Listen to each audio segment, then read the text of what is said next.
Hello, this is Okidogi. Pag-uusapan natin ngayon kung paano nga ba maiwasan yung pagbubuhol ng buhok sa Shih Tzu natin o kaya sa mga asong mahaba ang buhok. Siyempre, kailangan natin ng brush para sa aso para maiwasan natin yung pagbubuhol ng buhok ng alaga nating aso. Tulad ng Shih Tzu, di ba? Ang Shih Tzu, mahaba yung balahibo nila, humahaba yung buhok nila, kaya prone sila sa pagbubuhol ng balahibo. Kaya kailangan natin ng brush. Nakikita nyo sa video kung paano natin i-brush. Ganyan. Huwag sobrang bilis, dahan-dahan lang. Kasi masasaktan sila. Kaya, gawin katulad sa video, bigyan nyo siya ng laruan ng aso natin, yung bola. Alam mo naman, mahilig yung aso natin na si Mikay sa bola.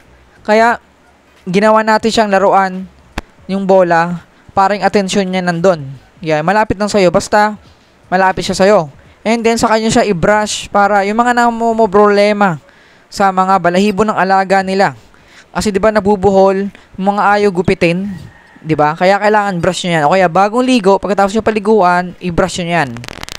Mag-face mask kayo. Yung mga sa balahibo dyan. Yan, ginalaro ko muna siya para maaliw.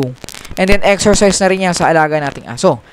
Kasi nakakatulong yung exercise sa aso para mapagod and then sa kalalakas kumain. Yun, para to sa mga nagtatanong kung paano nga ba mapanatili yung maintenance ng buhok ng aso nila.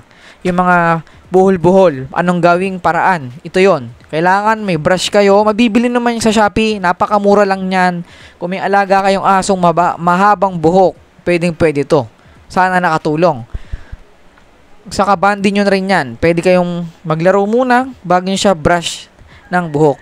Yung brush ng buhok ko sa aso, yun yung parang may string sa dulo, parang alambre. Nakakatulong yan para matanggal yung mga patubong buhok, yung mga nalalagas. Aagapan nyo na, hindi na lumipad sa loob ng bahay nyo. Kaya kailangan i-brush nyo siya pagkatapos maligo. Kasi pagpapaligo, 2 beses lang sa isang linggo. O kaya 1 beses. Okay ba yan, mga Kokidogi? Ayan, nakita nyo sa video, di ba? Nilalaro ko muna siya. Parang attention niya malapit sa akin. Hindi siya pumunta kung saan-saan. And then, saka ko siya ibabrush. Gayahin nyo lang nasa video. Dahan-dahan.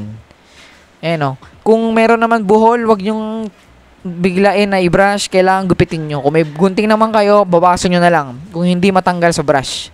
Okay ba yan, mga Kokidogi? O kaya gumamit kayo ng conditioner. Marami ng conditioner para sa aso. Okay ba yan? Okidogi. Sana nakatulong to sa mga nagtatanong kung paano maiwasan yung buhol-buhol na buhok sa alaga nating aso. Okay? Again, this is Okidogi.